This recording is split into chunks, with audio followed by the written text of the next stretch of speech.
ఉన్నటువంటి ప్రతి ఒక్క బిడ్డను ప్రభువా నీ ఆత్మవశంలోనికి తీసుకుంటూ రమ్మని వేడుకుంటున్నాను. నన్ను కూడా నీ ఆత్మాభిషేకంతో తండ్రి నింపి ప్రభువా పిల్లలకి ఏ విధంగా అర్థవంతంగా బోధించాలో తండ్రి నువ్వు నాకు నేర్పిస్తురండి ప్రభువా. నువ్వు వాగ్దానం చేసిన దేవుడు నమ్మదగిన దేవుడు తండ్రి. అయ్యా యేసయ్యా నోరు తెరువుము దాన్ని నింపుతానని సెలవిచ్చిన నీ జీవవాకును నా నోట ఉంచి తండ్రి నీ నామానికి మహిమ తెచ్చుకోగలవని నిన్ను స్తుతిస్తూ ఆరాధిస్తూ యేసయ్య అద్వితీయ నామంలో అడిగి వేడుకొంచుంటున్నాము తండ్రి. ఆమేన్. సరేమా కూర్చోండి.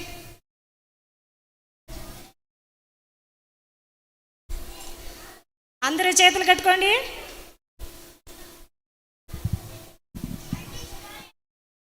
అందరూ చేతులు కట్టుకోండి మా. సరే, మీ స్కూల్స్లో యాక్టివిటీస్ చేస్తారు కదా, రాకెట్ క్లాప్స్ కదా, ఇంకా వెరీ గుడ్ క్లాప్స్ కదా, ఇవన్నీ స్కూల్లో చేస్తారు. మనము ఈరోజు మనం మందిరంలో ఉన్నాం కాబట్టి ఇంకొక రకమైనటువంటి క్లాప్స్ నేర్చుకుందాం. సరేనా? BIBLE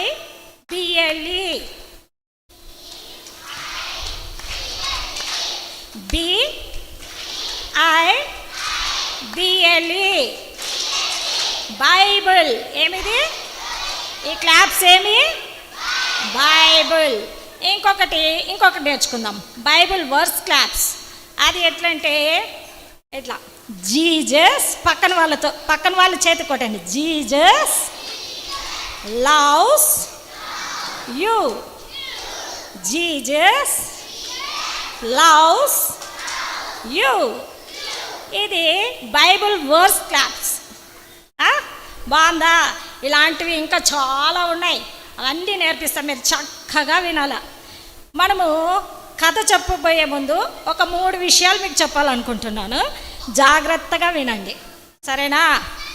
ఇవి మనకెంతో అమూల్యమైనటువంటివి అనమాట, కాబట్టి జాగ్రత్తగా వినాల. సరేనా? సరే, వాక్యము. ఈ బైబిల్ ఏమి? వాక్యము. ఈ వాక్యం ఎట్లుంటుందంట? తేనె అందరికీ ఇష్టమా? అందరికీ తేనె అంటే ఇష్టమా? ఎంతమందికి ఇష్టం చెప్పండి? అబ్బా, అందరికీ ఇష్టమే. నాకు కూడా చాలా ఇష్టం. దించండి. నాకు కూడా చాలా ఇష్టం. ఎట్లుంటుంది తేనె? తీయగా మధురంగా ఉంటుంది కదా. అది జుంటె తేనెదారుల కన్నా మధురమైనది ఈ వాక్యం. ఏంది? జుంటె తేనెదారుల కన్నా మధురమైనది ఈ వాక్యం. ఈ వాక్యాన్ని మనకి ఎవరిచ్చారు? దేవుడిచ్చాడనమాట.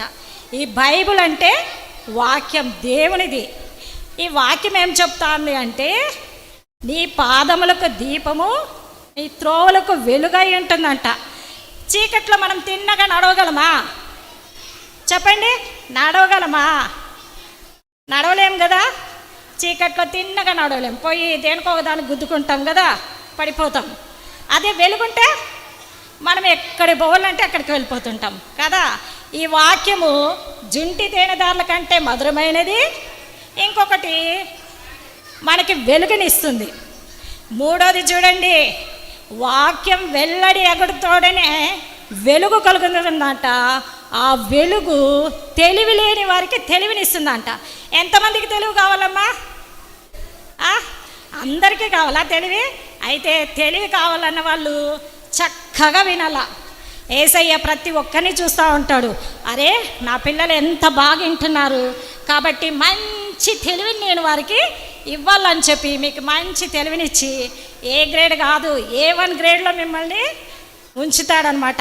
కాబట్టి ఇప్పుడు చక్కగా విందామా కథ? సరే, చేతులు కట్టుకోండి. తెలివి కావాలా అన్న వాళ్ళంతా కూడా చక్కగా వినాలా. మంచి మార్కులు కావాలా వద్దా? మీకు కావాలి కదా. అయితే చేతులు కట్టుకోవాలా. చేతులు కట్టుకొని చక్కగా వినాలా. ఎవరు చూస్తున్నారు మిమ్మల్ని? యేసయ్య చూస్తున్నాడు, కాబట్టి చక్కగా వినాలా. సరేనా? నిన్న మనం కథ చెప్పుకున్నాం కదా, ఆంటీ వాళ్ళు కథ చెప్పారు. నిన్న మార్నింగ్ దేని గురించి చెప్పారమ్మా? పరలోకం. పరలోకం ఏ రంగు గుర్తు? గోల్డ్, పసుపు రంగు కదా. నెక్స్ట్ మధ్యాహ్నం ఏ కలర్ గురించి చెప్పుకున్నాం? బ్లాక్, నలుపు రంగు గురించి చెప్పుకున్నాం కదా. ఆ, సరే, ఈరోజు మనం కథలో ప్రవేశించే ముందు నిన్నటి గురించి కొంచెం క్లుప్తంగా చెప్పుకుందాం. ఏ తోటలో పెట్టాడు ఆదాము అవ్వని? ఏదేను తోటలో. వెరీ గుడ్, బాగా వింటున్నారంటారా మీరు. దేవుడు తప్పకుండా మీకు మంచి తెలివినిస్తాడు, సరేనా? ఏదేను తోటలో పెట్టాడనమాట. రోజు యేసయ్య ప్రతిరోజు ఉదయం సాయంత్రము వచ్చి ఆదాము అవ్వతో మాట్లాడేవాడు. కానీ వీళ్ళు ఆజ్ఞని మీరి పాపం కొని తెచ్చుకున్నారు. యేసయ్యతో రోజు మాట్లాడే కృపను పోగొట్టుకున్నారు. దేవాతి దేవుడు మన దగ్గరకు వస్తాడా? చెప్పండి, వస్తాడా? కాదు. కానీ దేవుడు తన పోలిక చొప్పున నిర్మించుకున్నాడు కాబట్టి, తను స్తుతించడానికి ఏర్పరచుకున్నాడు కాబట్టి ప్రతిరోజు వాళ్ళ దగ్గరకు వచ్చి ముచ్చటించేవాడు అనమాట, ఉదయము సాయంత్రము. అలాంటి కృపను ఆదాము హవ్వ పోగొట్టుకున్నారు, పాపం చేశారు. ఏం పాపం చేశారు చెప్పండి? తినవద్దన్న పండుని తిన్నారు కదా, తినవద్దన్న పండుని తినటం వల్ల పాపం చేశారు, దేవుని కృపను పోగొట్టుకున్నాడు. అప్పుడు వాళ్ళ యొక్క హృదయం ఏ విధంగా మార్చబడింది? బ్లాక్. ఇంతకుముందు పరిశుద్ధంగా తెల్లగా ఉండేది, ఇప్పుడు ఏ విధంగా అయిపోయింది? పాపం రావడం వల్ల నల్లటి రంగులోకి మారిపోయింది అన్నమాట. కానీ ఆదాము అవ్వ పాపం చేసినప్పుడు దేవుడు వారికి ఒక వాగ్దానాన్ని ఇచ్చాడు. ఆ వాగ్దానము ఇచ్చాడు. ఆదాము అవ్వ కానీ కొన్ని వందల సంవత్సరాలు అయిపోయింది, ఆదాము అవ్వ చనిపోయారు. తర్వాత మిగతా వారి పిల్లలు కూడా చనిపోయారు, చాలా ఏండ్లు అయిపోయింది. ఈరోజు మనం చెప్పుకోబోతున్న కథలోకి మనం ఎంటర్ అవుతున్నాం. ఏం కథ చెప్పండి? తెలియదు కదా? బైబిల్లో ప్రాముఖ్యమైనటువంటి వ్యక్తి యేసయ్య గురించి మనం చెప్పుకోబోతున్నాం. ఎవరి గురించి? యేసయ్య అంటే మీకు అందరికీ ఇష్టమేనా? యేసయ్య గురించి మనము కొన్ని విషయాలు చెప్పుకుందాం. అన్ని విషయాలు చెప్పాలంటే మనకు టైం లేదు కదా, కాబట్టి కొన్ని విషయాలు మాత్రమే మనము చెప్పుకుందాం అన్నమాట. సరే, బెత్లెహేము కొండల పక్కన గొల్లలు తమ గొర్రెలను కాచుకుంటూ ఉన్నారనమాట. వాళ్ళు గొర్రెలు ఒక ప్రాంతం నుంచి ఒక ప్రాంతానికి తీసుకువెళ్తారు కదా, అట్లా తీసుకువెళ్ళేటప్పుడు ఆ నైట్ టైము వాళ్ళు ఒక దగ్గర స్టే చేస్తారు, ఒకరి దగ్గర ఉంటారనమాట, ఒక చోట ఉంటారు. ఆ విధంగా ఈ గొల్లలు ఏం చేస్తున్నారంటే ఒక చోట ఉన్నారు. ఈ గొల్లలు అనుకుంటున్నారు, అరే దేవుడు మనకి చేసిన వాగ్దానం మర్చిపోయాడో ఏమో, ఇంతవరకు కూడా యేసయ్య రక్షకుడు అనేదే రాలేదు, ఎక్కడ కూడా రక్షకుడు అనేదే పుట్టలేదు, దేవుడు వాగ్దానం చేసి మర్చిపోయి ఉండొచ్చు అనుకున్నప్పుడు ఒక పెద్ద వెలుగు వచ్చి తెల్లటి బట్టలు, రాత్రిపూట్ల తెల్లటి బట్టలు వేసుకొని వెలుగుతో వస్తే మనం ఏం చేస్తాం? రాత్రిపూట తెల్ల బట్టలు వేసుకొని ఇట్లా వచ్చినారనుకో ఏమవుతుంది? భయపడతాం, ఇక్కడెక్కడ ఉండవు, పారిపోతాం కదా. ఇంక కొండలు గుట్టలు ఏమీ మనకి ముందర కనపడవు, ఆ దెయ్యమే కనిపిస్తుంటుంది కదా, పరిగెత్తిపోతాం. వీళ్ళు కూడా చాలా భయపడినారనమాట. భయపడినప్పుడు అది దూత, గాబ్రియేలు దూత, ఆ దూత వారితో మాట్లాడుతూ ఉంది, భయపడకుడి అని చెప్తాంది. ఎందుకంటే వాళ్ళు భయపడుతున్నారు కదా, అందుకని భయపడొద్దు అని చెప్తా ఉంది. ఇదిగో ప్రజలందరికీ కలుగుబోవు మహా సంతోషకరమైనటువంటి సువర్తమానము నేను మీకు తెలియజేయుచున్నాను. సువర్తమానం అంటే ఏమి? మంచి వర్తమానం అంటే మంచి మెసేజ్, మంచి వార్త. మంచి వార్తను మీకు తెలియజేస్తే ఏం మంచి వార్త? నేడు రక్షకుడు మీ కొరకు పుట్టి ఉన్నాడు, దానికి ఇదే మీ కానవాలు, ఒక శిశువు పొత్తి గుడ్డలతో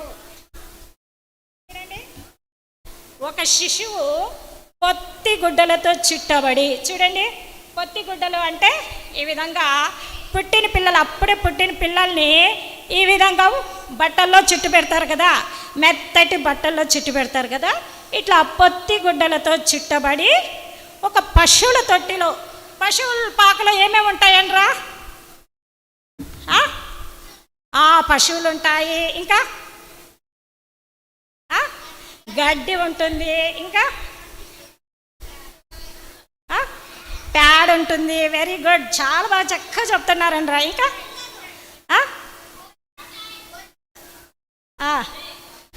ఇంకేముంటుంది? కుడిత వేస్తారు కదా, ముసురు వేస్తారు తాగేకి. దేంట్లో వేస్తారు? తొట్టెలో వేస్తారు కదా. ఆ తొట్టెలో పండుకొని ఏంటట మీరు చూచెదరు అని చెప్పి ఆ యొక్క దూత చెప్తుందనమాట. ఆ దూత చెప్పిన వెంటనే పరలోక సమూహం అంతా కూడా అక్కడికి వచ్చేసి సర్వోన్నతమైన స్థలములలో దేవునికి మహిమ, ఆయనకి ఇష్టలైన ప్రజలకి సమాధానం కలుగునగా. కానీ దేవదూతలు అందరూ వచ్చి దేవుణ్ణి స్తుతిస్తూ ఉన్నారు. చూడండి ఏ విధంగా స్తుతిస్తున్నారో కనిపిస్తుందా? ఈ విధంగా స్తుతిస్తున్నాడు. ఆ విధంగా దూతలు స్తుతించిన రకంగా మనం కూడా దేవుని స్తుతించాలా అని చెప్పి దేవుడు ఆశపడుచున్నాడు అనమాట. అంతేకాకుండా ఈ గొల్లలకి ఏమని చెప్పినారు? పశువుల పాకలో పుడతాడని చెప్పినారు కదా. దూత ఏమని చెప్పింది? పశువుల పాకలో పుడతాడు. అరే వీళ్ళు ఏమనుకొని ఉంటారు? రాజుల రాజు పుడతాడంట, ప్రభువుల ప్రభు పుడతాడంట, ఆయన సర్వోన్నతమైనటువంటి దేవుడంట. యెషయా గ్రంథంలో రాయబడింది, ఏలయనగా మీకు శిశువు పుట్టును అని చెప్పి రాయబడింది అనమాట. ఆ ప్రవక్తలు చెప్పారు, ఏదో పెద్ద రాజమందిరంలో పుడతాడనుకుంటే ఇదేంటబ్బా పశువుల పాకలో పుట్టినారంటున్నారేంటి అని చెప్పి అనుకున్నాను అనమాట. అప్పుడు వాళ్ళంతా కూడా పశువుల పాకకి చూడటానికి వెళ్ళినారు. సరే పోదాం పదండి, మన కొరకు రక్షకుడు పుట్టినాడంట అని సంతోషంగా. మనం మొన్న చూసినాం కదా, మొన్న గుడ్ ఫ్రైడే రోజు వేసాం, పాట పాడినారు, ఎర్రిగొల్లమయ్యా అని చెప్పి కదా. వాళ్ళు సంతోషంగా అట్లా పాటలు పాడుకుంటా దేవుని స్తుతించడానికి దేవుని దగ్గరికి వెళ్ళారు. చూడండి పశువుల పాకలో యేసేపు, మరియా, యేసు ప్రభు ఉన్నారనమాట. ఈ యేసు ప్రభు, ఈ లోకపు తల్లి యేసు ప్రభుకు ఉంది, కానీ తండ్రి లేడు, ఈ లోకపు తండ్రి లేడు. యేసు ప్రభుకి తండ్రి దేవుడే. యేసు ప్రభుకు తండ్రి ఎవరు? దేవుడే. పరిశుద్ధాత్మ ద్వారా యేసు ప్రభు పుట్టాడు. మనలాగా తండ్రి లేడు. యేసు ప్రభు తల్లి ఒకటే ఉంది, ఈ లోకంలో తల్లి ఒకటే ఉందన్నమాట. ఈ యేసు ప్రభు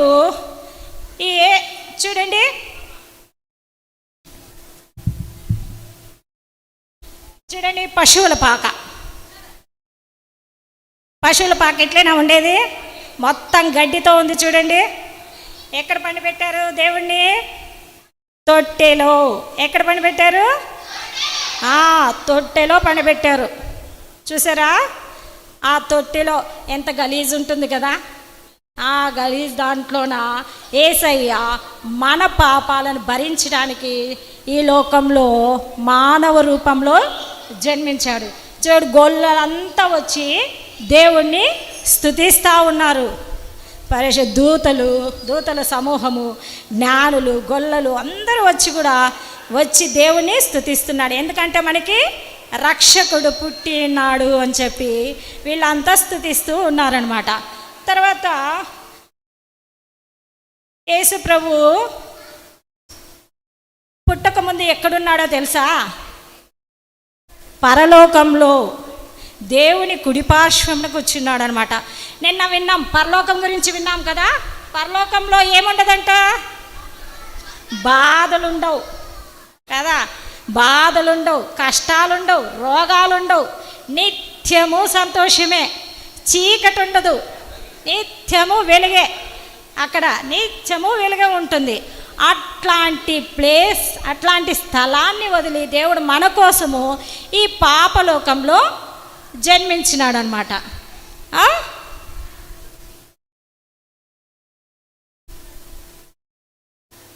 ఈ పాపలోకంలో జన్మించాడు. తర్వాత మన కోసం ఆయన ఏం చేశాడు? రక్తాన్ని కార్చాలని చెప్పి మనకి మాదిరికరంగా ఉండాలనే కాదు దేవుడు ఈ లోకంలో జన్మించిండేది. మన కోసం రక్తం కార్చబడాల, మన కోసం మరణించాలని చెప్పి ఆయన ఈ లోకంలో జన్మించాడనమాట. అంతేకాకుండా దేవుడు చిన్నపిల్లలు, దేవునికి చిన్నపిల్లలు అంటే చాలా ఇష్టమంట. చిన్నపిల్లలని దగ్గరికి తీసుకొని వాళ్ళని ఎత్తుకొని ముద్దాడి ముచ్చటించేవాడంట. దేవునికి చిన్నపిల్లలు అంటే చాలా ఇష్టము. కాబట్టే ఇప్పుడు మీరందరూ ఇక్కడికి రాగలిగినారు. చూడండి, యేసు ప్రభు మిమ్మల్ని ప్రేమిస్తూ ఉన్నాడు. ఇక్కడ కూర్చున్న ప్రతి ఒక్కరిని దేవుడు ప్రేమిస్తున్నాడు. మిమ్మల్ని అందరినీ ప్రేమిస్తాడు. నన్ను ప్రేమించినాడు కాబట్టి ఈరోజు మనం ఇక్కడ ఉన్నామన్నమాట. మనల్ని దేవుడు ప్రేమించకపోతే మనం ఇక్కడ ఉండేవాళ్ళం కాదు. మీ ఫ్రెండ్స్ని చూడండి, వాళ్ళు ఎక్కడో టీవీలు చూసుకోనో లేకపోతే క్రికెట్ మ్యాచ్లు ఆడుకోనో ఉంటారు. కానీ యేసు ప్రభు మిమ్మల్ని ప్రేమిస్తున్నాడు కాబట్టి ఇప్పుడు మీరు అందరు కూడా ఇక్కడికి వచ్చి ఉన్నారు. మిమ్మల్ని ఎవరు పిలిచారు? యేసయ్యే పిలుచుకొచ్చాడు మిమ్మల్ని. మీరంటే యేసయ్యకి చాలా ఇష్టం అనమాట. అందుకే యేసయ్య మిమ్మల్ని అందరినీ పిలుచుకొచ్చినారు. మీరు అల్లరి చేయకోకుండా చక్కగా వింటున్నారు కదా, ఇంకా ఇష్టం యేసయ్యకి. మిమ్మల్ని అందరినీ ప్రేమిస్తున్నాడు యేసయ్య. మిమ్మల్ని అందరినీ నాలాంటి చిన్నలంటే యేసయ్యకి ఇష్టం, నాలాంటి వారిదే పరలోక రాజ్యం. నాలాంటి చిన్నలంటే యేసయ్యకి ఇష్టం, నాలాంటి వారిదే పరలోక రాజ్యం. నాలాంటి వారి ఎత్తుకొని ముచ్చటించి దీవించెను. ఏమంట? దేవుడు మీలాంటి పిల్లల్ని ఎత్తుకొని ముద్దాడి ముచ్చటించి దీవిస్తాడంట. ఇప్పుడు మీరు అందరూ ఎక్కడున్నారో తెలుసా? ఎక్కడున్నారు చెప్పండి? దేవుని ఇంట్లో, దేవుని ఇంటిలో ఎక్కడున్నారు చెప్పండి? దేవుని సన్నిధిలో కాదు, యేసయ్య మీద ఉన్నారు. యేసయ్య ఇక్కడ ఇక్కడ ఇక్కడ ఇక్కడ ఇక్కడ ఇక్కడ కూడా మిమ్మల్ని ఎత్తుకొని కూర్చున్నాడు. ఇప్పుడు యేసయ్య ఒళ్ళో మీరున్నారు. ఇప్పుడు ఎక్కడున్నారు? యేసయ్య ఒళ్ళో, దేవుని సన్నిధిలో యేసయ్య ఒళ్ళో ఉన్నారు. ఎక్కడ కూర్చుంటామనరా? మళ్ళీ ఇక్కడ ఎవరు ఎత్తుకుంటారు చెప్పండి? అమ్మ, నాన్న, లేకపోతే మేనమామలు కదా. మనల్ని ఎక్కువగా ప్రేమించే వాళ్ళు ఇక్కడ ఎత్తుకుంటారు. యేసయ్య అంతకన్నా మనల్ని ఎక్కువగా ప్రేమిస్తున్నాడు అనమాట. అందుకని ఇప్పుడు ఎక్కడున్నారు తెలుసా మీరు? ఇక్కడ ఇక్కడ ఇక్కడ ఇక్కడ చేతుల మీద, తల మీద అంతా కూడా ఉన్నారనమాట. యేసయ్య మిమ్మల్ని ఎత్తుకున్నాడు. సంతోషమేనా? ఎంతమంది సంతోషంగా ఉన్నారు చెప్పండి? చెప్పండి, ఐ లవ్ యూ జీసస్. యేసయ్య మిమ్మల్ని ప్రేమిస్తున్నాడు కాబట్టి మీరు కూడా యేసయ్యని ప్రేమించాలా, సరేనా? తర్వాత శిలువ కార్యం జరిగింది. మనం అన్నీ చెప్పుకోవడానికి టైం లేదు కదా, అందుకని కొన్ని విషయాలు మాత్రమే మనము చెప్పుకుందాం, సరేనే? యేసయ్య పెద్దవాడైపోయినప్పుడు ఆయన నీటి మీద నడిచాడు, చనిపోయిన వారిని లేవనెత్తాడు, గుడ్డి వారికి కనులు ఇచ్చారు, కుంటి వారికి కాళ్ళు ఇచ్చారు, మూగవారికి మాటలు ఇచ్చాడు. ఎన్నెన్నో అద్భుతాలు చేశాడు. కానీ ఏ పాపము చేయలేదు. ఏ పాపము చేయలేదు. యేసయ్య మనలాగా ఏ పాపం చేయలేదు. మనమైతే ప్రతి ఒక్కటి పాపం చేస్తుంటాం కదా. అబద్ధాలు చెప్తాము, దొంగతనాలు చేస్తాము, మోసం చేస్తాము, ద్వేషిస్తాము, పక్కన వాళ్ళని గిచ్చుతాము, కొడతాము కదా. కానీ యేసయ్య ఇలాంటి పాపాలు ఏమి కూడా చేయలేదు. కానీ మన కోసం మన పాపాలన్నీ ఆయన తన మాన మీద మోసుకున్నాడు అనమాట. హెబ్రీ 9:22లో ఆయన మన పాపాలన్నిటినీ మాన మీద మోసుకున్నాడు అని చెప్పి, అంటే సిలువ మీద మోసుకున్నాడు అనమాట మన పాపాలన్నిటి. రక్తం చిందింపబడకుండా పాప క్షమాపణ లేదు. అది హెబ్రీ 9:22లో హెబ్రీ 9:22లో రక్తం చిందింపబడకుండా పాప క్షమాపణ లేదు. కాబట్టి యేసు ప్రభు రక్తాన్ని చిందించటానికి ఈ లోకానికి వచ్చాడనమాట. అది ఎట్లాంటి రక్తమై ఉండాలా? పరిశుద్ధమైనటువంటి రక్తం. అంటే ఏ పాపం చేయకుండా ఉంటారే అలాంటి వారు రక్తాన్ని చిందించవాల. అట్లాంటి వ్యక్తి ఎవరున్నారు? యేసు ప్రభు మాత్రమే అలాంటి వ్యక్తి. కాబట్టి ఆయన అర్హుడు అనమాట. మన రక్తం చిందించబడటానికి అర్హులు. వేదాలలోన అంటే ప్రతి ఒక్క దాంట్లో కూడా మీ హిందూస్ కూడా అనుకుంటుంటారు కదా, సర్వ పాప పరిహారార్థ రక్త ప్రోక్షణ అవశ్యం తద్రక్తం పుణ్యదాన బలియాగం. అంటే పుణ్యాత్ముని రక్తమై ఉండాలా. ఆ రక్తం ఎట్లాంటి రక్తమై ఉండాలా? పుణ్యాత్ముడు ఏ తప్పు చేయకోకుండా ఉండాలన్నమాట. అటువంటి రక్తము ద్వారానే మనము పరిశుద్ధపరచబడతాం. ఆయన శిలువలో కాచిన రక్తము ద్వారా మనకి పరలోక ద్వారాలు తెరిచినాడంట. అందరికీ పరలోకంలో అర్హతని ఇచ్చాడు. పరలోకానికి వెళ్ళడానికి అర్హతను ఇచ్చాడనమాట. యేసయ్యని సిలువ వేసినప్పుడు యేసయ్యకి ఇరువైపులా కూడా ఇద్దరు దొంగల్ని వేశారు. అందరూ ఆ దారిని పోతున్నటువంటి వాళ్ళంతా కూడా యేసయ్యని ఎగతాళి చేస్తున్నారు. ఎరే అందరినీ రక్షిస్తాడంట, తాను మాత్రం రక్షించుకోలేడు. నిజంగా నువ్వు రక్షకుడైతే దిగిరా, ఆ సిలువ మీద నుంచి దిగిరా అని చెప్పి అందరూ ఎగతాళి చేస్తున్నారు. చూడండి ఇక్కడ అందరూ అటు పోయే వాళ్ళంతా కూడా నిజంగా నువ్వు రక్షకుడైతే దిగిరా, ఏమి నువ్వు అక్కడే ఉన్నావే అని చెప్పి. దేవుడు రాలేడా? దేవుడు అనుకుంటే మత్తయి సువార్తలో ఏమని చెప్పాడంటే, ఆయన దేవునికి మొరపెట్టుకుంటే 12 సేనా వ్యూహంలో కంటే అధికమైనటువంటి దూతల్ని పంపిస్తాడంట ఆయన రక్షించడానికి. కానీ ఆయన ఆ విధంగా రక్షింపబడితే మనకు పాపక్షమాపణ ఉంటుందా? పాపక్షమాపణ ఉంటుందా? మనకి పరలోకానికి ద్వారాలు తెరవబడతాయా? కాబట్టే యేసు ప్రభు మన కోసము సిలువలో మరణించాడు అనమాట. అక్కడ అందరూ చాలామంది మరియా, మగ్దలేని మరియా ఇంకా చిన్నపిల్లలు అందరూ దేవుడు చూసి ఆయనకి వేసినటువంటి ఆ సిలువని చూసి, ఆ సిలువలో ఆయనకి రక్తం కారుతా ఉంది. చేతుల్లో మేకలు కొట్టారు, కాళ్ళలో మేకలు కొట్టారు, తర్వాత పక్కలో బల్లెంపోటు, తర్వాత తలకి ముళ్ళ కిరీటం, అంతేకాకుండా కొరడాలతో కొట్టి తన శరీరం అంతా చీల్చేస్తున్నారు. అంత బాధని మనం చిన్న ముళ్ళు గుచ్చుకుంటేనే మనం సహించలేము కదా.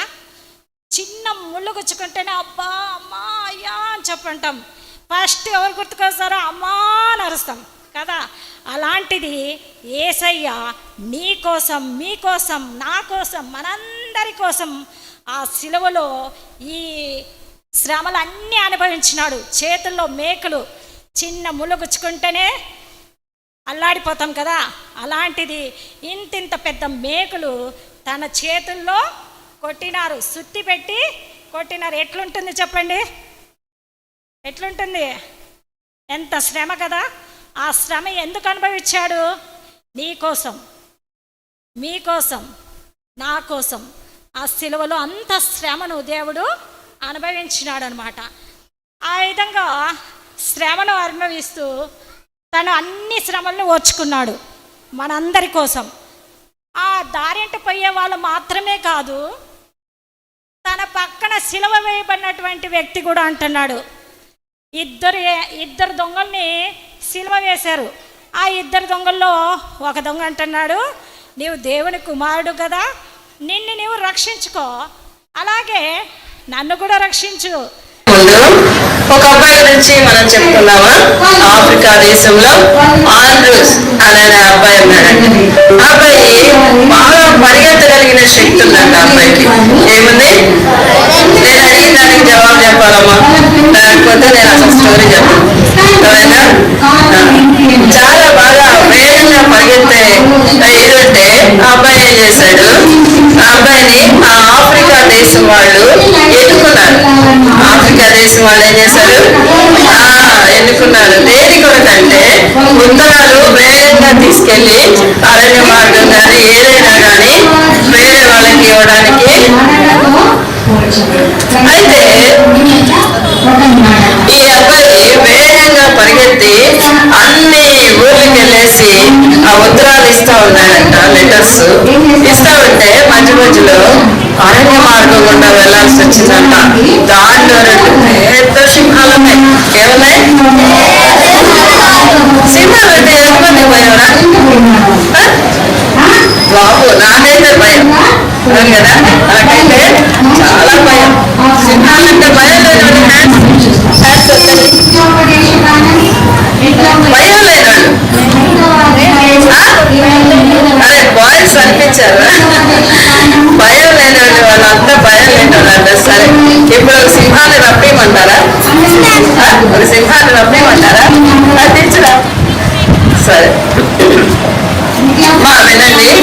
2 సింహాలు అరణ్యంలో ఉన్నట. ఈ అబ్బాయి క్రైస్తవ అబ్బాయి, అంటే క్రిస్టియన్స్ వాళ్ళ పిల్లవాడు.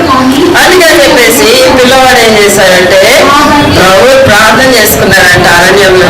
ప్రభా, దేన్నైనా కానీ జయించే శక్తి మీలోనే ఉంది అని చెప్పేసి యేసుప్రభువుకి ప్రార్థన చేసుకొని చిన్నగా దాటి వెళ్ళిపోయారు. అయితే ఒక అబ్బాయిని సింహపూర్లో నుండి తప్పించాడు దేవుడు. ఎవరు? ఏది నోటుకొస్తుందో చెప్పమంటండి. దానియేలుని సింహపూర్లో నుండి రక్షించాడు కదా. దానియేలుని ఎక్కడి నుండి రక్షించాడమ్మా? సింహపూర్లో నుండి రక్షించాడు. సింహాలు కూడా దేవుని పిల్లల్ని ఏమీ చేయలేదు. అయితే ఈ అబ్బాయి ఉత్తరాలు వేగంగా పరిగెత్తుకుంటూ వెళ్ళి ఏ పేరు చెప్పారు? పేరు నేను ఖచ్చితంగా అడుగుతాను. ఆఫ్రికా దేశంలోనే ఆండ్రూస్ అనే అబ్బాయి, ఆఫ్రికా దేశంలో ఆండ్రూస్ అనే అబ్బాయిని వేగంగా పరిగెత్తగలదని లెటర్స్ ఇవ్వడానికి ఆ అబ్బాయిని దేశం వాళ్ళు నిర్ణయిస్తా వచ్చారు. ఏం చేస్తారు? ఆ దేశంలో ఆ అబ్బాయిని లెటర్స్ ఇవ్వడానికి ఆ అబ్బాయి దారి మార్గంలో దేవుని ఆయన యేసుని అంగీకరించలేదు. కాబట్టి ఆయన హృదయం ఏ విధంగా ఉంది? నల్లగానే ఆ విధంగానే ఉంది. ఇక్కడైతే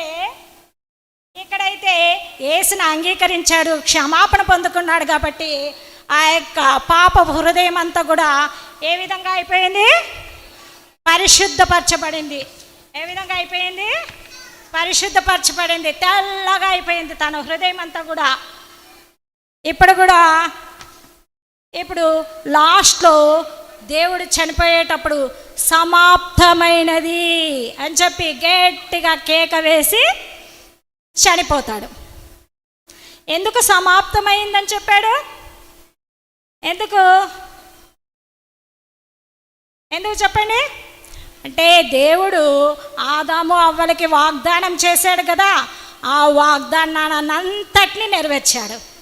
సిలువలో శ్రమలు అనుభవించాడు, మన కొరకు మరణించాడు అనమాట. అందుకని సమాప్తమైనది అని చెప్పి ఇచ్చేసినాడు మనకి.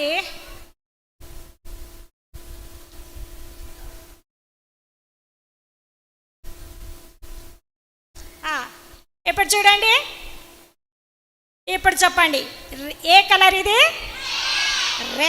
రెడ్ దేనికి గుర్తు అంటే యేసుక్రీస్తు రక్తానికి గుర్తు. రెడ్ దేనికి గుర్తు?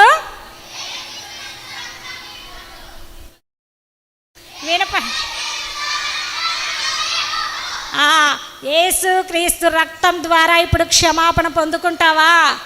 ఆయన యొక్క రక్తము మన ప్రతి పాపముని కడిగి వేస్తుంది. చూడండి, సిలువలో ఆయన మన కొరకు రక్తాన్ని కారుస్తున్నాడు. ఆ రక్తం ద్వారా మన నల్లటి హృదయము, ఈ నల్లటి హృదయం ఏమైపోయింది? ఇప్పుడు రక్తంతో కడుగుబడి తర్వాత ఈ విధంగా పరిశుద్ధంగా మార్చబడుతుంది. ఏ విధంగా మార్చబడుతుంది? పరిశుద్ధంగా మార్చబడుతుంది అన్నమాట. కంటత వాక్యం చెప్పుకుందాం. ఆయన కుమారుడైన, గట్టి చెప్పండి మా, ఆయన కుమారుడైన యేసు రక్తము ప్రతి పాపము నుండి మనలను పవిత్రులనుగా చేయును. ఆయన కుమారుడైన యేసు రక్తము ప్రతి పాపము నుండి మనలను పవిత్రులుగా చేయును.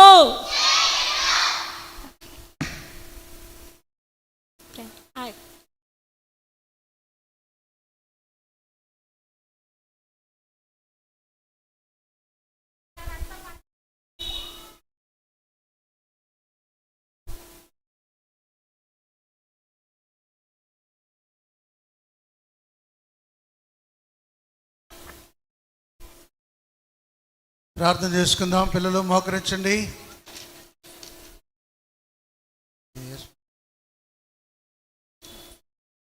మాట్లాడద్దు, కళ్ళు మూసుకోండి, చేతులు జోడించండి, మోకరించు. పిల్లలు మాట్లాడద్దు, కళ్ళు మూసుకోవాలా, కళ్ళు మూసుకోవాలా. నాతో చెప్పండి, చిన్నగా చిన్నగా నాతో చెప్పాలా.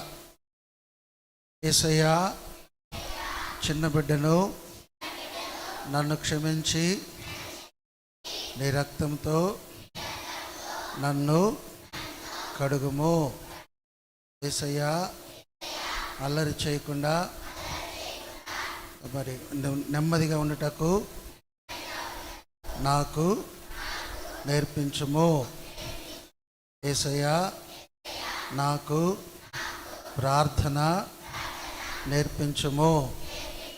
యేసయ్యా, బైబిల్ చదవటం, ఆరాధించటం, సువార్త చెప్పటం నాకు నేర్పించుము. దేవుని మందిరంలో మౌనముగా ఉండుట నాకు నేర్పించుము. యేసయ్యా, నన్ను, మా అమ్మని, నాన్నని, మా అన్నలని రక్షించుము. యేసయ్యా, నా ఫ్రెండ్స్ను కూడా రక్షించుము. యేసయ్యా, మంచి ఆరోగ్యము, జ్ఞానము, తెలివి నాకు దయచేయుము. యేసయ్యా, మా కొరకు పాఠాలు చెప్తున్న ఆంటీ వారిని, పాటలు నేర్పిస్తున్న ఆంటీ వారిని దీవించుము. మా కొరకు భోజనం సిద్ధపరుస్తున్న అంకుల్ వారిని జ్ఞాపకం చేసుకోము. ప్రభువా, చిన్న బిడ్డలం మమ్మల్ని అందరినీ దీవించుము. మా కొరకై VBS ఇచ్చినందుకు వందనాలు. ఆంటీ వాళ్ళని ఇచ్చినందుకు వందనాలు. మా కొరకై చల్లటి వాతావరణం ఇచ్చినందుకు వందనాలు.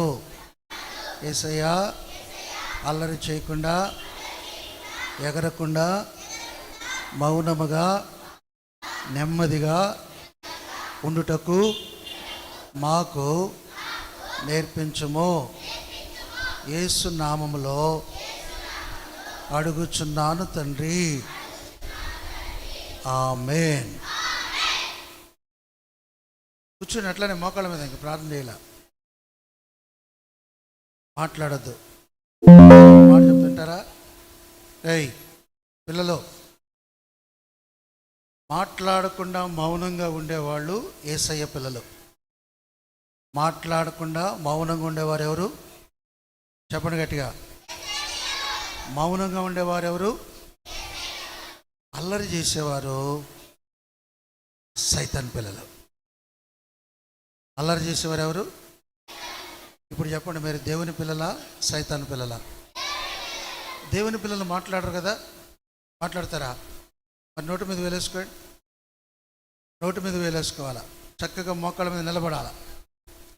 మోకాళ్ళ ఇదిగో చూడు, ఇది నిలబడి మోకాళ్ళ నిలబడాలా. Very good. నిలబడి మోకాళ్ళ మీద, మోకాళ్ళ ఉంచు, అట్లా మోకాళ్ళ మీద ఉంచు. నువ్వు నిలబడు. మోకరించి కళ్ళు మూసుకోండి. కళ్ళు మూసుకోవాలా. యేసు ప్రభువా, చిన్న బిడ్డలను బట్టి మీకు వందనాలు. చక్కటి పాఠము బిడ్డలు వింటూ వచ్చారు. ఆ చిన్న పసి హృదయాల్లో ఆ మాటల ప్రభావం మీరు ముద్రించండి. వారి నోటితో ఇప్పుడు ప్రార్థన పలుకుతూ వచ్చారు, అవి కూడా వారి హృదయంలో ముద్రించి అలా రోజు ప్రార్థన చేయటకు చిన్న బిడ్డలందరినీ మీరు సిద్ధపరచు. మీ ఆత్మ బిడ్డల మీద ఉంచండి. చిన్న బిడ్డలంటే మీకు ఇష్టం కదా, మీరు ఈ బిడ్డలతో ఉన్నారని నేను నమ్ముచున్నాను. ఈ బిడ్డలను ప్రభావం మీరు దీవించండి. ఆరోగ్యం ఇచ్చి శక్తిని బలమును అనుగ్రహించు. తెలివి, జ్ఞానము, వివేచన బిడ్డలకు దయచి అల్లరి చేయకుండా చక్కగా దేవా క్రమముగా బిడ్డలు ఉండినట్లుగా కృప దయచి. ఇంకా అనేక బిడ్డలు రావాల్సి ఉంది తండ్రి, వారిని కూడా తీసుకురండి. టీచర్స్ కూడా పిల్లల విషయంలో బాధ్యతగా భారముగా వారికి ప్రార్థన నేర్పించటం, కంఠత వాక్యాలు నేర్పించటం, బైబిల్ చదవటం నేర్పించటం, ఇవన్నీ టీచర్స్ పిల్లలకు చేయుటకు వారికి కూడా మీ కృప దయచేయవలసిందిగా ప్రార్థన చేస్తున్నాను. ఇంతవరకు నడిపించిన నీ ప్రేమకి వందనాలు ప్రభా. మరి హ్యాండ్ వర్క్లో కూడా, యాక్షన్ సాంగ్స్ విషయంలో కూడా సహాయపడుతురండి. యేసు ప్రభు పేట వేడుచున్నాం తండ్రి, ఆమేన్. కూర్చోండి. నిన్న ఎవరెవరు ఎక్కడ కూర్చున్నారు? ఏ ఆంటీ దగ్గర మీరు కూర్చో. మీ పిల్లలు మీరు తీసుకుని వెళ్ళండి. టీచర్స్ కొట్టే, గంట కొట్టాయి, గంట కొట్టు. కొత్తగా వచ్చిన వారు